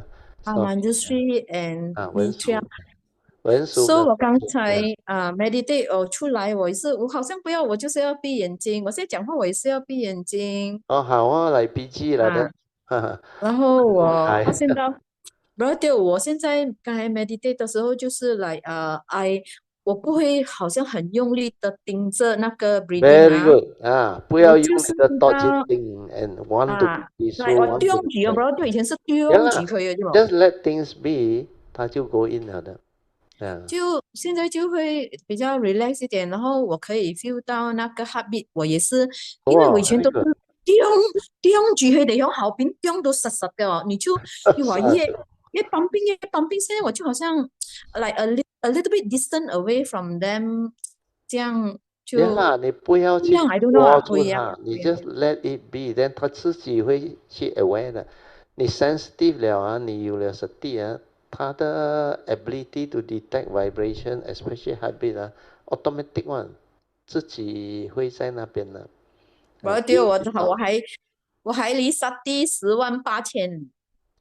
呀啦，算好了咯，at least 现 Yes，在你大能够肚包掉，我静下来了。真的很感恩。那一天早上，我真的跑下去，呆都下去做早课，然后 stay 哇， back，真的是你哇，要跟那个佛菩萨maintain better affinity， then 感恩 thanks them for all the blessing, protection and guidance，你去 express 你的感恩gratitude and pay respect，then 真的是跟他们没有多一点。就没有brother always say one, they are ready to help you. You Yeah, ready or not? ever You too ready far away，他们也拉不到你。对 no, the 佛菩萨的 nature, they are ever radiating and supporting the cultivator of the way. That one you can 感觉得到的。然后你一进去那个 meditative awareness 他们就会来帮你了的。The moment you can go in, then 他们就会 do their part 了。Then there are some, the affinity, then very special one. They know how to actually pass the understanding and message to you, but you must have the faith and the silent mind. Then 你就会感应得到啊。The word is 感应。Just like you say, when you were there in front of Manjusri and Maitreya, you know you're supposed to stay. You cannot come out. Then when you finish, you also know that now you can come out already. 那个是感应得到 what their nature is trying to do for you. Then when you are there, it's just like you receive no message. 因为你的跟人家不一样嘛。But 他们的那个 nature 已经帮你actually develop the movement at your heart area, but you don't understand. So after you go through these two, that experience, 你自己觉得到你不一样了的。That's why 那天没有理由这么巧了 so coincidental. I came down from the meditation hall, want to go for breakfast. Then you know what happened? You also came in, no? I saw you. Then I saw you. Wow, so quiet, so still. Then at first I thought 你太冷。Then 你说不是不对，我是去了那个 Great Bean 那边 that's why very Yeah, cold. they kept me there, right? They trapped you Kept me there. there. Means the whole morning session, we have the meditation, exercise and all that. You were trapped down there. And 没有人哦 according to your sharing. That's why it's so cold. That place is very cold. But 你进来的时候看得到你的脸啊 very different. 你 like you say last time 有 monkey mind one 你不能够 like so still, so peaceful like that 走进来。So immediately after that, I sense something happened here. That's why in the bus, 要回家了嘛 in the bus, I told you to share. I asked you to share. And that is the most beautiful part that happened to you. So from now onward, your karmic thing, I think, 也差不多应该是除掉了啦。Oh, sadhu. 啊 I also want to share one thing. For 啊 so many years, even though sometimes 我会读书啦，我每嗯次看到阿松讲读很多很多次嗯在我的心里面想哎呦，读来做什么？You see 我会这样子想。那个31 plane 那个清楚不清楚 ？Never mind. Of course, there's one thing 我到现在还不会的，就是second aspect of the form and mind, 5 aggregate the form mind. fine aggregate. I don't understand why 我跟了接近你要读12年我还是不明白的I even我现在还是不明白的and I don't know OK. why. 现在你静下来I explain to you again, okay? The second aspect, you know what is it or not? First aspect very easy. As a human being, we got a physical body, then we got a consciousness trapped inside. So consciousness subdivide into the 4 aggregate. Vedana, Sanya, Sankara, and Vijnana. Okay? So this 4 is already in your mind. So when you create a thought, these 4 aggregate plus the mental form that goes in through the perception aggregate become the 5 aggregate. That thought is the second aspect of the 5 aggregate of form and mind. Means from the spacious awareness, you shrink it into a small focused attention to perceive something. Then you input the content, then it triggers a thought. That thought got the 5 aggregate inside there. Means the 4 basic aggregate of mind. Vedana, Sanya, Sankara, Vijnana. Then the perception, Sanya, is the one that brings the external form into the mind. That becomes the 5 aggregate. Understand or not? It's a mental consciousness with the content. Without the content, it's a pure consciousness. Go back and reflect on this and listen to this. Then you will get it. You will understand very fast. Yeah, brother. 后来在阿松 sharing 的时候虽然我知道他每次 repeat 读很多很多很多次对，我常他的常会讲sharing 很好这一次好像那个 like 4 pair of 那个说fame and unfame blame 这些对 I the keep on 8 always basic thinking condition 这些是 theory 吗？又不是essential 的吗？读不读也不要紧。But then from Asong recently 的 sharing 我 suddenly strike 我的脉说其实要读到滚瓜烂熟 maybe for the essential Dhamma for the thing one day when they are ready they pop they you will sink in connect them one. You will so see the beauty, the Dhamma. 还是要读一要定要读到熟到有一天好像 second nature 那个时候对 a part of you already. so all this 现在 manifest, it become very clear to you one. 就好像他们 Mandarin 马呀暴风吹不动。These are the 8 what they call duality type of Dhamma. The 8 wind that actually, which is very like common and very powerful within life, within existence, within nature's happening. So when these 8 condition arise, or what we call the eight wind arise, then you will have the wisdom to come to terms with that reality. Like the Buddha explained, gain and loss. Wherever there is gain, there will be loss, because the other side of the duality will manifest. Then my teacher add in one part like the best. What you have lost is what you have gained, because according to him, before you have not. You were born into this world without anything. So whatever you think you own is actually come later. Then what you lost after you lost is what you have gained. If you have not developed the gain of it, how can you lose it? Even you go and borrow money or whatever, then that is the thing that you have gained. Because it's a loan that you take. Then if you lost it, of course you lost what you have gained. Then of course the debt, all those things is your coming debt and all those things. You have to pay, means you have to pay. So all this understanding will be there. So gain and loss are the first two things. Then praise and blame. Then fame and ill fame.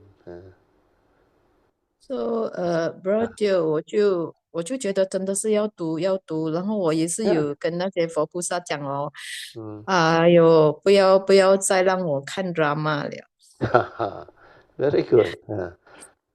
就是我也是会想，不是不要让我看 drama，我不要看 drama，等下我又去 addict to 一个，所以我讲要让我很真心的、很认真的去学佛。Yeah, because when condition is there, things will unfold. That's why you must have the faith. Then you must have the understanding. Yes, brother Teo, and then those who progress, they deserve it one. They Yeah, definitely put in very serious effort to get that, the determination and aditan.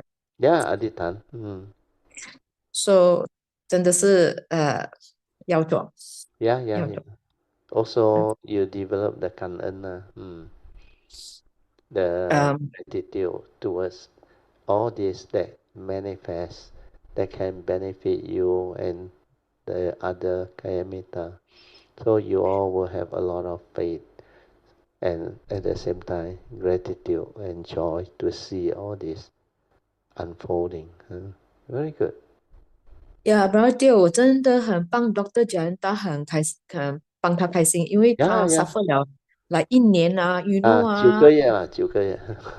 so 是不能 he say cannot explain 那个 plastic 会从下面跑上来。Yes. And then defy medical understanding， 他自己讲 ，because he's a doctor， 你的 esophagus 那条throat 下去的 bite to the stomach 可以进很难处的，你知道吗？especially plastic material. If it's the normal like 吃错东西的 food 你吐了出来了。But when the plastic is so thin and all those things 很难的 ，actually 是不能上来的。So brother 可以 understand 他是几开心，because split a second 他 run away from 他的 suffering for 9 months just imagine. And you can see he back to normal 这么明显Then 我们一到大巴 like last time he is the first to greet me. We have arrived here. Thank you so much. And you can see the joy in him. Then the subsequent few days at the retreat, you can see he put on the white thing, neatly folded. The first few days, like can't even shave the whatever mustache or what. It's like a few days, not shaven and all those things, and like no mood to even take care of himself because it was suffering, very difficult. Then when he come out of it, the karmic thing gone, you see him completely different, bubbly. Then 他很cheerful 了。是咯 then 自己能够 tidy up 你看他整个人不一样去。Then 那个人讲the way 他吃你们在那个 table 的全部赢了，with the sweat and the fish and all those food back to his old way which is very good sign. a lot of people rejoice for him, and the mother also very happy. 他很 filial piety 的，看得 Yeah, 出 yeah, 来 yeah, 了。a lot of filial piety. 好啦 meant to be. 还有什么吗？我要 go back to Alicia 了。OK，brother 没有聊，Sadhu，Thank Sadhu. you。Thanks for the sharing. Alicia, 来。Brother Sadhu, Sister Poh Lian, Yeah. Sadhu to everyone. Actually, 对我而言，那种有 awareness 的生活跟以前的生活是很不一样。很不一样，对。对，因为当你有了那个 awareness 啊，你怎么说呢？你就是 like 不是单单这样子，而且我感觉到我的 mind state 是别人跟我讲什么哈，我没有 negativity，那个是很对，那个最好的。我是觉得就你是好像你的怎么样说，你没有 react， 你就是停在那边，然后想的东西全部都是 positive， 怎样去把问题解决掉？Very good. That is 个 the way. 解决问题。对，那个是我这一次retreat 学到和我觉得很珍贵的。就是很，因为你以前你一 react 的时候，你的 suffering 就来了嘛。对。对，这个就是在这个 retreat 好像很多时候我不可以说每一次，但是 most of the time 我的别人说什么，我就会来 pause 在那边，然后就不会去react or whatever， then 我的 mind 我觉得是 like头脑没有什么 thought， 然后我就对。摘下来的 Dhamma 是全部都是 positive 的 brother。这个 positive 就是来OK， 你要这样 OK， 我就想一个 OK， 这样子就帮你的这个 soft 掉，就是来解决了，总之就是解决，然后让他们也开心，我也自己也开心，这样子。Very good。所以这一次我觉得佛菩萨真的guide我很多，因为后来我也理解到本来就讲的，只要你的 mind 能够静下来，你就能够理解到很多东西。因为当我们就好像本来就刚才有提到，当你静下来的时候，就是 unknowingly 好像我一上山，我只 pay respect 给观音菩萨，还是什么，他就 like kind of like 你就是 like connect 到他的 nature 这样。他的 nature。对，所以然后过后我就理解到after that 你就要去 meditate 了，因为你是很讲你是很爱睡和很 still 这样子的，然后你就他会 create the condition for you to go and lie down or rest。then 他就他的 nature 就帮忙你入侵那个境界the awareness nature。then it will work by itself then with the joy, the faith and the support， that's why 他就是transform 你不了。then the person who go through 你知道了then you gratitude 感恩then you will go and pay your respect, express your gratitude and thank them for what they have done for you. Then at the same time you share merit, transfer merit. Then may all beings have the causes and conditions to receive all this wholesomeness and develop affinity with Triple Gem. So all this is like become very natural， 你会自己 automatic 会去做，会去理解。是的 brother， 这个我已经开始做很久了，就是把每一次的功课就回向助众生。回向很重要的对，回向这个功德给助众生，他们解脱三界的苦，然后揭发菩提心。我现在每一次他就是 library 就讲的，它是 automatic 的，automatic 的，你自己里面会发出来的。然后 after 你经过了你有那个 gratitude， 佛菩萨这么 helpful， 这么 full of understanding, wisdom and willing to go all out to like help 我们，带我们走，带我们 develop the understanding，then protect 我们的form and mind。很奥妙 ，very amazingly beautiful。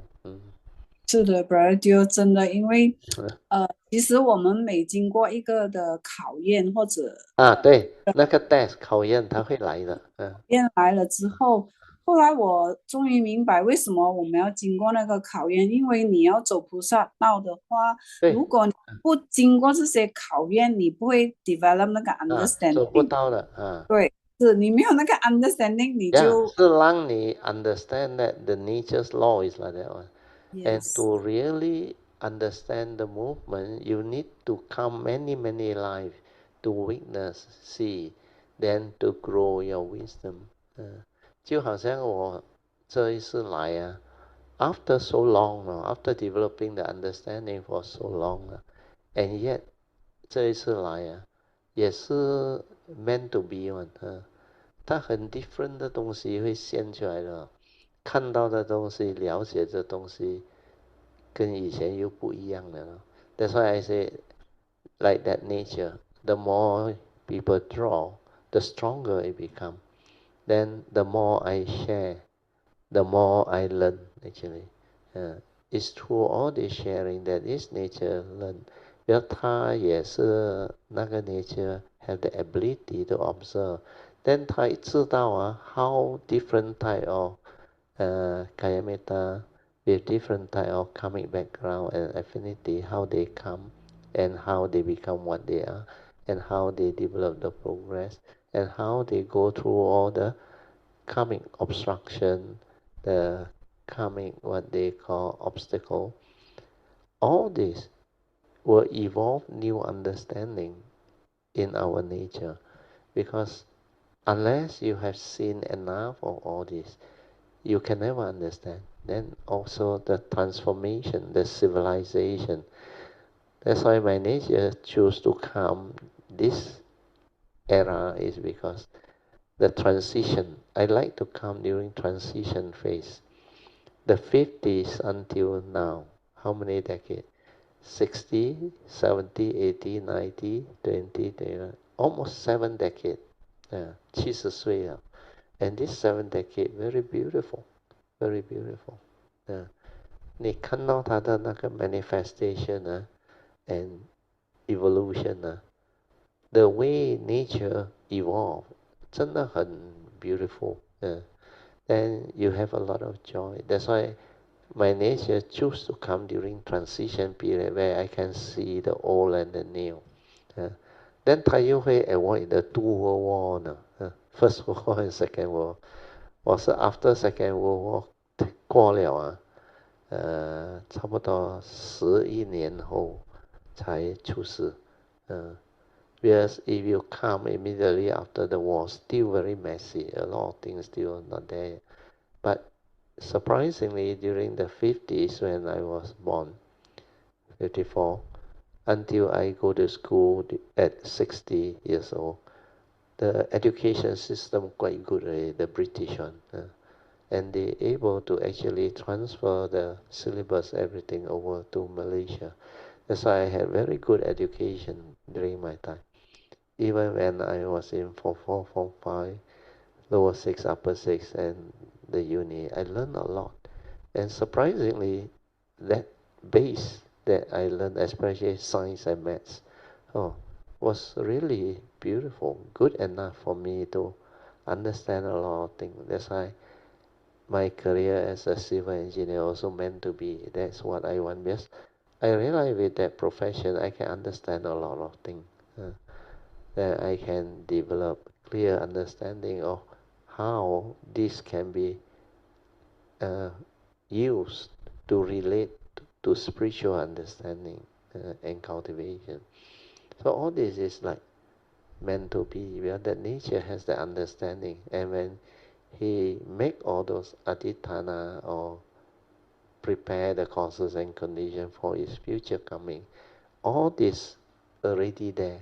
That's why when it arises and manifests, like I used to share, this life I didn't do anything. I just accord and flow. That's it. Then everything unfold and manifest. 很好，沙丢Alicia。对啊，不是就真的，因为你走着走着它的就是那个好像你对众生的那个怎么样说？那个 compassion，他慢慢 understanding, the 对 love, the compassion, the understanding 不一样了的。对，就是你你看 look 到 at 他， every 众生啊，不一样了的。对他就是来哦，他讲那句话啊，你不会说啊，那因为你里面好像有一个，你明白你理解他这样，你知道不？就这个是很珍贵的东西来。Yeah, yeah, yeah. It's like so precious to me. It's Yeah, like yeah, oh，yeah. 我就不会就是说看到他哦，可能他的当下他有什么想到什么还是怎样，然后我就是停在那边，就会有太多的想法。这个对我而言是很重要，因为我以前是很 negative， 很多那种 negative Yeah, 的 yeah, negative 来 tendency. perceive 人家算看你走路的这样对很，对对。现在就是like就慢慢的减少， Yeah. 所以很感恩，我也在我们 meditation hall 那边跟就是现在我们娑婆的释迦牟尼佛啊、观世音菩萨啊、那个道啊菩萨，我就跟他们说，弟子发愿要努力学习，沙度。知一切法，然后就能哇，够沙度。对，所以 Brother Dio 我很感恩，也很感恩 Brother Dio 一直这样子guide我。感恩佛菩萨，我的 sharing 就到这里，感恩阿弥陀Okay, 佛。沙度好，很好。Let us all rejoice with all the good sharing. 沙度，沙度，沙度。Okay, so we shall now share merits and transfer merits. So starting with the Devas. Akasatta ca Bhumata Devanaga Mahindika Punyang tang anumoditwa Chirang rakantu lokasasana Etawata camehi Sampadan punya sampadan Sabbe deva anumodantu Sabba sampati siddhya Idang menya tinang hotu sukhita hontu nyatayo. Idang menya tinang hotu sukhita hontu nyatayo. Idang menya tinang hotu sukhita hontu nyatayo.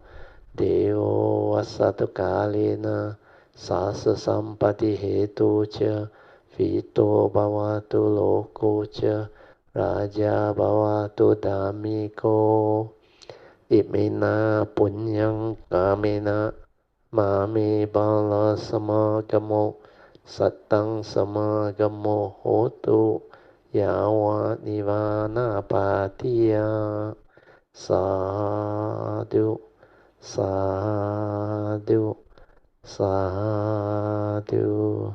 Okay, you all can now pay respect mindfully to Lord Buddha, Kuan Yin Bodhisattva, and all the worthy ones. Then we end our today's sharing. Sadhu. Thank you.